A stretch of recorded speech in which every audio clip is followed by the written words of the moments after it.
Hello dear students. आज हम आपके बीच में आए हैं एग्जाम के मोस्ट इम्पॉर्टेंट क्वेश्चन के साथ। जी हाँ student, this question is methods of cost accounting.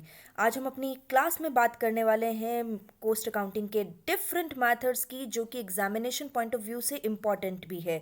मैं हूँ आपकी teacher mentor doctor Vinita Arora और स्वागत है आपका अकाउंटिंग अड्डा मेरे यूट्यूब चैनल पर। और साथ ही में आज हम बात करेंगे हमारे नए इनोवेशन की। और ये इनोवेशन किया है स्टूडेंट्स हमने केवल और केवल आपके लिए। एग्ज़ाम नज़दीक है और आपके और ज़्यादा नोट्स और प्रैक्टिस पेपर्स के लिए हम आपके लिए लेकर आए हैं हमारा टेलीग्राम चैनल। लिंक आपको गिवन है, आप क्यूआर कोड से भी मेरे चैनल को ज्वाइन कर सकते हैं। इस चैनल पर आपको डेली प्रैक्टिस पेपर्स मिलने वाले हैं, साथ ही आपको जो रिलेवेंट टॉपिक है उससे रिलेटेड नोट्स भी अवेलेबल करवाए जाएंगे। तो ज्वाइन करिएगा मेरा टेलीग्राम चैनल। हम चलते हैं सीधे आज के मेथड की ओर, हमारे आज के टॉपिक की ओर, मेथड्स ऑफ कॉस्ट अकाउंटिंग। देखिए, different methods of cost accounting हम यहाँ पर पढ़ने वाले हैं। डिफरेंट यूनिवर्सिटीज़ के हिसाब से डिफरेंट डिफरेंट कंटेंट और सिलेबस हो सकता है। फिलहाल हम यहाँ पर जिन मेथड्स की बात करने जा रहे हैं वो है unit costing, job costing, batch costing, contract costing, process costing, operating costing, composite costing and target costing. आप एग्जाम के मेथड्स ऑफ कॉस्ट अकाउंटिंग के क्वेश्चन में ये सारे कॉस्टिंग मेथड्स को लिखिए और बिल्कुल प्रॉपर फॉर्मेट में, और देखिए किस तरह से एग्जामिनर आपको मार्क्स देता है। चलते हैं हर एक एक मेथड को समझने के लिए, लेकिन उससे पहले मैं आपको ये बता दूं कि ये जो तीन हमारे मेथड्स हैं, ये तीन मेथड्स ऐसे हैं जहां पर प्रोडक्शन शुरू होता है और उस पर्टिकुलर काम को ख़त्म करने के बाद प्रोडक्शन एंड हो जाता है। रिमेनिंग जितने भी मेथड्स हैं उन सभी मेथड्स में प्रोडक्शन ऑन गोइंग कंटिन्यूस चलता रहेगा। तो ये इन मेथड्स को हम कहेंगे ऑन गोइंग कंटिन्यूस मेथड्स। और ये जो हमारा तीन मेथड्स हैं ये हमारे प्रोडक्शन बेस्ड मेथड्स रहते हैं। तो चलते हैं स्टूडेंट्स यूनिट कोस्टिंग की ओर। सबसे पहले यूनिट कोस्टिंग की बात करें तो इसे हम सिंगल या आउटपुट कोस्टिंग भी कहते हैं। यदि एग्जाम में आपको मेथड्स ऑफ कोस्टिंग पर क्वेश्चन पूछा गया है स्पेसिफाइड, तो आप बिल्कुल इसी फॉर्मेट में काम करें स्टूडेंट्स। आप उसका मीनिंग बताएं, आप बताएं कि अकाउंटिंग किस तरह से की जाएगी और उसके एग्जाम्पल को आप यहाँ पर कोट करें। देखिए, उसी तरह से मैं आपसे बात कर रही हूँ।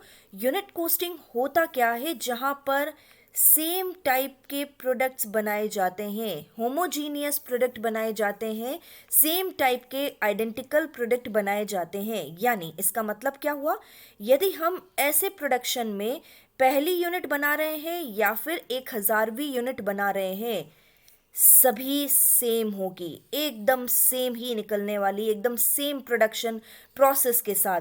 जैसे कुछ एग्जांपल मैंने आपको दिए हैं, सीमेंट इंडस्ट्रीज हो सकती है, या स्टील इंडस्ट्रीज हो सकती है, या ब्रिक मेकिंग मैन्युफैक्चरिंग इंडस्ट्रीज हो सकती है। देखिए, जब ईंटें बनाई जाती है ना, आप देखें, चाहे पहली ईंट बनाई जा रही हो, चाहे 1000वीं ईंट बनाई जा रही हो, चाहे 1,00,000वीं ईंट बनाई जा रही हो, सभी की सभी एक जैसी यूनिफॉर्म होमोजीनियस प्रोडक्ट है। तो इसलिए इस टाइप के प्रोडक्ट्स में यूनिट कोस्टिंग या सिंगल आउटपुट कोस्टिंग का यूज किया जाता है। अब देखते हैं अकाउंटिंग किस तरह से की जाती है स्टूडेंट्स। जैसा कि हमें सभी को पता है, जब हम पर्टिकुलरली किसी भी प्रोडक्ट के कॉस्ट की बात करते हैं तो ये फॉर्मूला जो मैंने आपको दिया हुआ है, ये फॉर्मूला हर जगह काम आने वाला है। तो देखिए, जब हम यूनिट कोस्टिंग की बात कर रहे हैं तो यहाँ पर भी डिफरेंट डिफरेंट एलिमेंट्स यानी material, labour, other expenses, different different elements को आपस में जोड़ लिया जाता है और फिर finally cost per unit calculate की जाती है। किस तरह से, cost per unit is equal to total cost divided by number of unit produced. मान लीजिए हमारी टोटल कॉस्ट आ रही है 1,00,000 रुपए और हमने 1000 यूनिट्स का प्रोडक्शन किया है, तो हमारी एक यूनिट की कॉस्ट हो गई है 100 रुपए। It's the simplest method of costing, it is the unit costing. आगे बात करते हैं जॉब कोस्टिंग की। देखिए, जॉब कोस्टिंग क्या है, यूनिट कोस्टिंग के बिल्कुल डिफरेंट। यहाँ पर एक यूनिक जॉब की बात की जाती है, जैसे हम यूनिट कोस्टिंग में यूनिफॉर्म प्रोडक्शन की बात कर रहे थे, एक ही तरह के प्रोडक्शन की बात कर रहे थे, जबकि जॉब कोस्टिंग में आपका जॉब स्पेसिफाइड या यूनिक होना चाहिए। सिंपल एग्जांपल से समझते हैं, ज़्यादा नहीं खींचूंगी। प्रिंटिंग प्रेस इंडस्ट्रीज, देखिए यदि मेरे बर्थडे का कार्ड आपकी बर्थडे पर काम आने वाला है क्या? No, it's not.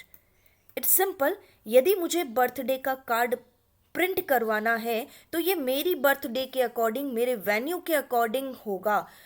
यदि आपको आपकी बर्थडे का कार्ड छपवाना है तो again it is a unique task. Okay, तो जब हम यूनिक टास्क की बात करते हैं तो यहाँ पर कस्टमर के ऑर्डर के अकॉर्डिंग ही काम किया जाता है, यानी कस्टमर ऑर्डर देता है और उस कस्टमर के ऑर्डर के अकॉर्डिंग उस जॉब को फुलफिल कर लिया जाता है, कंप्लीट कर लिया जाता है। और इस तरह से जहां ये कोस्टिंग यूज होती है वो जॉब कोस्टिंग कहलाती है। एक और एग्जांपल मैं आपको देना चाहूंगी फर्नीचर बिजनेस का। देखिए फर्नीचर बिजनेस भी इसलिए क्योंकि मेरे घर का फर्नीचर आपके घर के फर्नीचर पर फिट नहीं बैठेगा, तो अगेन जिस तरह की रिक्वायरमेंट मेरी है उसके अकॉर्डिंग काम किया जाता है। और उस पूरे जॉब का अकाउंटिंग किस तरह से किया जाता है? हम हर एक जॉब के लिए एक सेपरेट रिकॉर्ड मेंटेन करते हैं, हर एक जॉब के लिए। Not for the each and every product, we are not talking about each and every product here, we are talking about the single job. उस सिंगल जॉब के लिए हम काम करेंगे और यहाँ पर जो टोटल कॉस्ट कैलकुलेट होती है वही यहाँ पर जॉब कोस्टिंग की कॉस्ट कहलाती है। एक और एग्जांपल देते हैं, यदि मुझे अपने लिए कोई ड्रेस बनवाना है, ड्रेस स्टिच करवाना है, तो मेरे मेजरमेंट का ड्रेस आपके मेजरमेंट पर बिल्कुल नहीं बैठने वाला है। तो गाइज स्टूडेंट्स, यहाँ पर हम समझ रहे हैं कि बिल्कुल यूनिक टाइप का कस्टमर स्पेसिफिकेशन का काम होगा। काम कंप्लीट हुआ, टोटल जितना भी मटेरियल, लेबर, अदर एक्सपेंसेस लग रहे हैं उन्हें टोटल किया और कॉस्ट निकल गई ईच जॉब की। आगे बात करते हैं बैच कोस्टिंग। बैच कोस्टिंग में वहाँ काम में लिया जाता है जहाँ पर डेफिनेट बैचेस बन सकते हैं, यानी गाइस होमोजीनियस टाइप का या सिमिलर टाइप का तो प्रोडक्ट है हमारा, लेकिन ये साइज में छोटा है। सिंपल एग्जांपल के साथ बात कर लेते हैं, जैसे मेडिसिन। आपने कभी देखा है केवल एक ही मेडिसिन को बिकते हुए, या एक ही पैरासीटामोल की दवाई बिक रही हो? नहीं, पूरा पैकेट बिकता है। या फिर आपने देखा है, यदि हम फूड इंडस्ट्रीज की बात करें, फूड प्रोडक्ट की बात करें, एक बिस्किट को बिकते हुए देखा है? नो गाइस, ये चीजें बैचेस में ही बिकती है, यानी कभी भी हम एक पार्ले बिस्किट की डिमांड नहीं कर सकते, हम पार्ले बिस्किट के पैकेट की डिमांड कर सकते हैं। तो यहाँ पर इस तरह का कोस्ट जिसमें बैचेस बनते हैं और बैच के साइज के अकॉर्डिंग कोस्टिंग की जाती है, तो this is called the batch costing.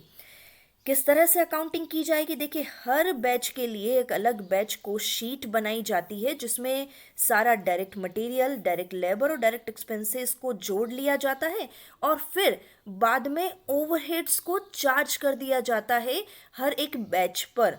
और इस तरह से कॉस्ट पर प्रोडक्ट इन बैच कैलकुलेट किया जाए तो total cost of a batch, एक बैच का जितना भी कॉस्ट है divided by number of product in that batch. मान लीजिए एक बैच का कॉस्ट है 50,000 और उस बैच में 500 प्रोडक्ट्स बन रहे हैं, तो अगेन हमारी जो प्राइस हो है उसकी 100 रुपये होगी एक कॉस्ट की कीमत, एक प्रोडक्ट की कीमत एक बैच की। तो गाइस इस तरह से यहाँ पर बैच कोस्टिंग की जाती है जहाँ पर आइटम थोड़ा सा साइज में छोटा है लेकिन उस पर एक डेफिनेट बैचेस क्रिएट किए जा सकते हैं, तो ये बैच कोस्टिंग होगी।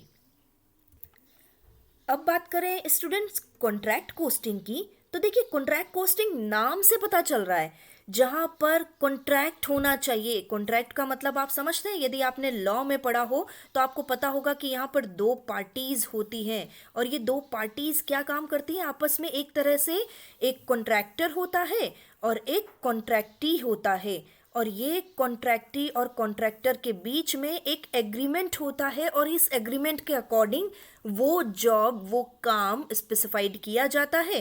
तो यहाँ पर भी मैं बात करना चाहूँगी, बिल्कुल इसी तरह से काम होगा। और एक शॉर्टकट चीज़ बताऊँ कि ये जॉब कोस्टिंग का ही बड़ा रूप है। यानी जॉब कोस्टिंग में जो हमने बात की थी ना अभी अभी कि स्पेसिफाइड प्रोडक्ट होना चाहिए, कस्टमर की डिमांड पर होना चाहिए, यूनिक प्रोडक्ट होना चाहिए, तो सेम कॉन्ट्रैक्ट कोस्टिंग भी जॉब कोस्टिंग का बड़ा रूप है। यहाँ पर भी स्पेसिफिक ऑर्डर्स होते हैं, कॉन्ट्रैक्टर और कॉन्ट्रैक्टी होते हैं, उनके बीच का एग्रीमेंट होता है और उनके स्पेशल रिक्वायरमेंट के अकॉर्डिंग हर एक ऑर्डर या काम पूरा किया जाता है। लेकिन ये जो काम होता है ना, क्या जो मेन डिफरेंस है जॉब कोस्टिंग और कॉन्ट्रैक्ट कोस्टिंग में, this is contract costing long term duration के लिए होती है, जबकि job costing short term duration के लिए होती है। यदि मुझे अपने बर्थडे का कार्ड छपवाना है तो मुश्किल से 1 या 2 दिन लगेंगे, लेकिन मुझे अपना घर का कंस्ट्रक्शन करवाना है, ऑफकोर्स मेरे घर के कंस्ट्रक्शन का डिज़ाइन आपके घर के कंस्ट्रक्शन से मैच नहीं करता होगा, ऑफकोर्स यूनिक प्रोडक्ट। लेकिन यदि मुझे घर का कंस्ट्रक्शन करवाना है तो ऑफकोर्स वो 1 साल या उससे ज़्यादा का समय लगेगा।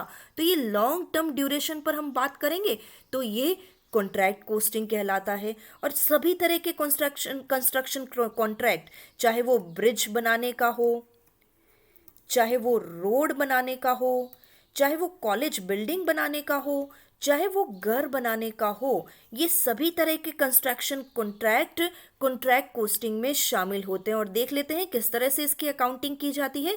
सारे जितने भी कोस्ट होते हैं टिल द डेट, यानी हम यहाँ पर स्पेसिफाइड करते हैं स्टूडेंट्स कि आपका कॉन्ट्रैक्ट 1 साल से कम में पूरा होने वाला है, 1 साल से ज़्यादा में पूरा होने वाला है। तो ऐसी स्थिति में सारे कोस्ट को एक साथ इनकर्ड कर लिया जाएगा और इस तरह से इनकर्ड कोस्ट पर जितना भी यहाँ पर कैलकुलेशन किया जाता है, यानी इस जो टोटल कोस्ट को कंपेयर किया जाएगा कॉन्ट्रैक्ट प्राइस से। यदि कॉन्ट्रैक्ट प्राइस और टोटल कॉस्ट में फ़र्क है, ऑफ कोर्स होगा, और इस तरह से हम एस्टिमेटेड प्रॉफिट तक पहुंचेंगे। यानी हमारी contract price minus estimated cost, it is estimated profit. तो गाइस इस तरह से यहाँ पर प्रॉफिट कैलकुलेशन किया जाता है। बहुत बड़ा तरीका है, पर्टिकुलर हर एक मेथड्स के लिए हम अलग से एक एक चैप्टर पढ़ने वाले हैं, इसलिए यहाँ पर मैंने आपको अकाउंटिंग का छोटा छोटा आइडिया दिया है। बिल्कुल बड़े ही विस्तार के साथ हम हर एक चैप्टर में बात भी करेंगे। आगे चलते हैं प्रोसेस कोस्टिंग की। प्रोसेस कोस्टिंग बड़ी इंटरेस्टिंग है। देखिए यहाँ पर नाम से हम देख रहे हैं, जहाँ पर प्रोडक्ट का प्रोडक्शन एक प्रोसेस में होता है, एक या ज़्यादा प्रोसेस में होता है। जैसे एग्जाम्पल पर ही बात कर लेते हैं, ऑयल, शुगर, पेट्रोकेमिकल इंडस्ट्रीज़। देखिए किस तरह से यहाँ पर काम किया जाता है। बहुत ही अच्छा एग्जाम्पल हम घी का लेते हैं। आपके घरों में आपकी मम्मी, आपकी दादी घी बनाते होंगे, तो वहाँ पर क्या किया जाता है, सबसे पहले मलाई को इकट्ठा किया जाता है और उसको जमा दिया जाता है। उसके बाद उसमें से मक्खन निकाला जाता है और मक्खन निकालने के बाद उसे गर्म किया जाता है, उसे हीट दी जाती है और इस तरह से घी अलग हो जाता है और छाछ अलग हो जाती है। तो गाइज यहाँ पर एक प्रोसेस बन रहा है। देखिए ये फर्स्ट प्रोसेस, इस फर्स्ट प्रोसेस का जो आउटपुट था ये हमारे सेकंड प्रोसेस के लिए रॉ मटेरियल बना। सेकंड प्रोसेस का तो जो आउटपुट या फिनिश गुड्स था ये थर्ड प्रोसेस के लिए रॉ मटेरियल बना और इस तरह से फाइनली हमारा फाइनल आउटपुट कैलकुलेट हो गया, फाइनल आउटपुट निकल कर आ गया। तो जहाँ पर प्रोसेस में काम होता है वहाँ पर प्रोसेस कॉस्टिंग एप्लीकेबल होगी। और इस तरह की प्रोसेस कॉस्टिंग को कैलकुलेट करने के लिए भी यहाँ पर क्या किया जाता है, हर एक प्रोसेस के लिए सेपरेटली कॉस्ट कैलकुलेट की जाती है और इस तरह से total cost of each process calculate किया जाता है। और कॉस्ट पर यूनिट कैलकुलेट करने के लिए जितना भी इनपुट किया है उस प्रोसेस में, जितना भी खर्चा किया है उसका कॉस्ट लिया जाता है और एक्सपेक्टेड आउटपुट यूनिट्स इसमें डिवाइड कर दी जाती है। तो एक ईच प्रोसेस का आपको कॉस्ट यहाँ पर निकल कर आ जाता है। तो आगे बात करते हैं ऑपरेटिंग कॉस्टिंग की। बात करें तो ऑपरेटिंग कॉस्टिंग एक ऐसा मेथड है जो कि सर्विस इंडस्ट्रीज के लिए काम में लिया जाता है। अभी तक हमने जितने भी मेथड्स की बात की उन सभी में हम प्रोडक्ट के प्रोडक्शन की बात कर रहे थे, लेकिन यहाँ पर किसी प्रोडक्ट की बात नहीं करके हम सर्विस इंडस्ट्रीज की बात करते हैं स्टूडेंट्स। देखिए चाहे वो ट्रांसपोर्ट बिजनेस हो, चाहे इलेक्ट्रिसिटी बिजनेस हो, theatre, hospital, schools, electricity, power house, canteen. आपको पता है जब आप थिएटर में मूवी देखने जाते हैं तो आपको पर सीट का कॉस्ट कैसे पता चलता है? Operating costing. यदि आपने बस में कभी सफर किया हो तो आपको पता होगा कि पर सीट पर किलोमीटर का रेट कैसे कैलकुलेट होता है? Of course it's operating costing, यानी इन सब के पीछे ऑपरेटिंग कोस्टिंग की बात की जाती है। हॉस्पिटल में जाते हैं तो पर बेड आपको कितना चार्ज देना पड़ेगा, स्कूल में एडमिशन लेते हैं तो पर स्टूडेंट आपका कितना चार्ज होगा, ये सारी चीजें, इन सारी चीजों के पीछे ऑपरेटिंग कोस्टिंग काम कर रही होती है। तो गाइज इट्स सिंपल, जहां सर्विस इंडस्ट्रीज है वहां ऑपरेटिंग कोस्टिंग है। और किस तरह से यहां पर अकाउंटिंग की जाती है देखिएगा। जनरली डिफरेंट डिफरेंट मेथड्स के लिए, डिफरेंट डिफरेंट सर्विस इंडस्ट्रीज के लिए different different operating costing methods हो सकते हैं। जैसे हम बात करें ट्रांसपोर्ट इंडस्ट्रीज की, तो ट्रांसपोर्ट इंडस्ट्रीज में यदि हमें cost per ton kilometre calculate करना है, यानी 1 किलोमीटर चलने के लिए पर टन हमें कितना खर्चा करना पड़ेगा, तो इसके लिए टोटल कॉस्ट कैलकुलेट की जाती है। और टोटल कॉस्ट कैलकुलेट करने के लिए हम इसे दो भागों में बांटते हैं, स्टैंडिंग चार्जेस या फिक्स चार्जेस, और रनिंग चार्जेस और ऑपरेटिंग चार्जेस। एक फिक्स चार्जेस है और एक वेरिएबल चार्जेस है, nothing more that. In total cost को डिवाइड कर लिया जाता है कि टोटल कितने किलोमीटर चलना है। इस तरह से हमें पता चलेगा कि ट्रांसपोर्ट बिजनेस में 1 किलोमीटर चलने के लिए पर टन कॉस्ट कितनी होगी। गाइस, ये तरीका था ऑपरेटिंग कॉस्टिंग का। अब आते हैं कंपोजिट कोस्टिंग पर। देखिए, कंपोजिट कोस्टिंग की बात करें तो यहाँ इसे मल्टीपल कोस्टिंग भी कहते हैं। और इसमें होता क्या है, डिफरेंट डिफरेंट सेवरल पार्ट्स होते हैं जिनका प्रोडक्शन होता है सेपरेटली, अलग अलग प्रोडक्शन होता है और उन्हें एक साथ असेंबल कर लिया जाता है। इसे यहाँ पर असेंबल का काम किया जाता है। जैसे एग्जांपल की बात करती हूँ, साइकिल मैन्युफैक्चरिंग, कार इंडस्ट्रीज में या इलेक्ट्रॉनिक गुड्स इंडस्ट्रीज में ऐसा नहीं होता है कि एक साथ प्रोडक्ट बन जाता है। कई अलग अलग छोटे छोटे पार्ट्स होते हैं। जैसे हम साइकिल इंडस्ट्रीज की बात करें तो अलग अलग छोटे छोटे पार्ट्स होते हैं, जैसे व्हील कहीं और से बनकर आ रहा है, साइकिल की चेन और कहीं से बनकर आती है, साइकिल का हैंडल कहीं और से बनकर आता है, और यहाँ पर फाइनली हम असेंबलिंग का काम करते हैं। तो ये जो असेंबलिंग का काम होता है ये कंपोजिट कोस्टिंग में होता है। और यहाँ पर क्योंकि एक से कई ज़्यादा मेथड काम में आते हैं, इसलिए इसके अकाउंटिंग के लिए हम जब छोटे छोटे टूल्स एंड पार्ट्स की बात करते हैं तो वो बैच कोस्टिंग हो सकता है। कोई स्पेसिफाइड हमें चाहिए कि भाई हमारी कार तो बिल्कुल स्पेसिफाइड डिज़ाइंड है, तो यहाँ पर जो हम मोटर बना रहे हैं, यहाँ पर जो हम उसका डिज़ाइन बना रहे हैं या पर्टिकुलर, तो यहाँ पर हम जॉब कोस्टिंग की बात कर सकते हैं। तो इस तरह से अलग अलग तरीके से कोस्टिंग यहाँ पर की जा सकती है और ये सारे मेथड्स हमने अभी आपके सामने डिस्कस भी किए हैं। आगे चलते हैं स्टूडेंट्स, टारगेट कोस्टिंग की ओर। थोड़ा नया कंसेप्ट है और इसमें क्या किया जाता है, देखिए फॉर्मूले पर ही डायरेक्टली बात करती हूँ। पहले आपका सेल प्राइस डिसाइड कर लिया जाता है। जनरली हम क्या करते हैं, हमारा काम होता है हम पहले कॉस्ट डिसाइड करते हैं, इस कॉस्ट में प्रॉफिट ऐड करते हैं और इस प्रॉफिट को ऐड करके हमें सेल प्राइस मिलती है। यहाँ पर उल्टा सोचना शुरू किया, यानी पहले हम सेल प्राइस डिसाइड करेंगे, उस सेल प्राइस में हम अपना डिजायर्ड प्रॉफिट माइनस कर लेंगे और इस तरह से हमें टारगेट कॉस्ट मिल जाएगी। और ये टारगेट कॉस्ट ही होगी ना, यानी हमने डिसाइड कर लिया कि भाई हमारा सेल प्राइस 20 रुपये होना चाहिए, इससे ज़्यादा नहीं होना चाहिए, इस पर हम 2 रुपये का प्रॉफिट कमाएंगे। तो अब जो हमारी कॉस्ट होने वाली है वो 18 रुपये ही होनी चाहिए। तो यहाँ पर एक टारगेट कॉस्ट हमें मिल जाती है। इस 18 रुपये पर ही आपका मटेरियल, लेबर, अदर जितने भी एक्सपेंडिचर्स होते हैं वो इन 18 रुपये में ही होने चाहिए। तो एक नया तरीका है कॉस्ट को कंट्रोल, कॉस्ट रिडक्शन से रिलेटेड, जो कि कई इंडस्ट्रीज में यूज में लिया जाता है डिफरेंट डिफरेंट प्रोडक्ट को बनाने के लिए। आगे चलते हैं गाइज, एक सिंपल सी केस स्टडी के बारे में यहाँ पर आप बात करेंगे। और हमारे बंटू भैया तो आप सभी को याद ही होंगे। हमारे बंटू भैया का आज बर्थडे है और इस बर्थडे पर आप सभी को वो इनवाइट भी कर रहा है, लेकिन हमारे बंटू भैया ने कुछ प्रिपरेशन की है। उसने एक डोरेमोन का केक खरीदा है, उसने एक नया पार्टी ड्रेस भी खरीदा है। आप सभी को पार्टी देने के लिए एक रेस्टोरेंट भी बुक किया है और साथ ही में गाइस कोल्ड ड्रिंक भी बुक करवा दी है, कोल्ड ड्रिंक भी परचेज कर ली है, एक कैब भी बुक की है जो कि आपको लाने और ले जाने का काम करेगा, और साथ ही में उन्होंने एक रिटर्न गिफ्ट के लिए टॉय कार परचेज कर लिया है। अब जितने भी ब्लू मार्क दिख रहे हैं ना, अब आपको यहाँ सोचना है कि कौन से मेथड ऑफ कोस्टिंग अप्लाई किया जाएगा। यहाँ पर थोड़ी मदद मैं आपकी करती हूँ। डोरेमोन का केक बनाना है, unique type of system, unique type of product, it is the job costing.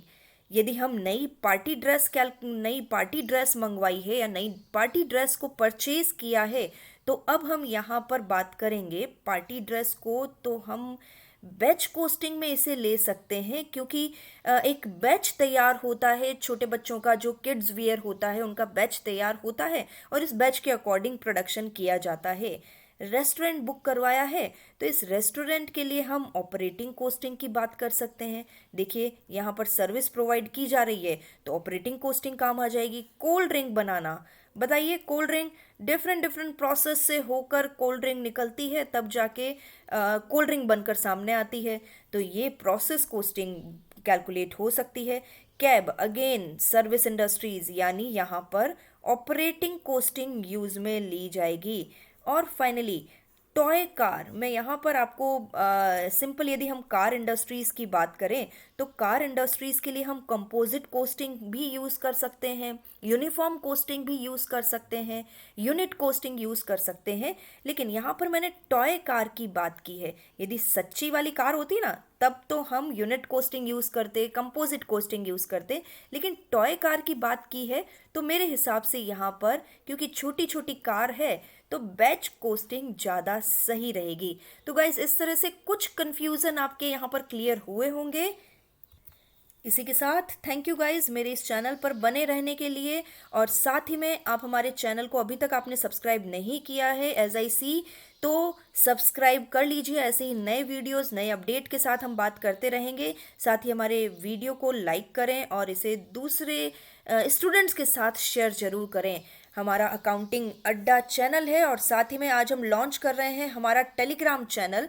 Telegram channel को मोर वो नोट्स, पीपीटीज के लिए, प्रैक्टिस पेपर्स के लिए ज्वाइन करना ना भूलें। Again thank you guys, thank you so much.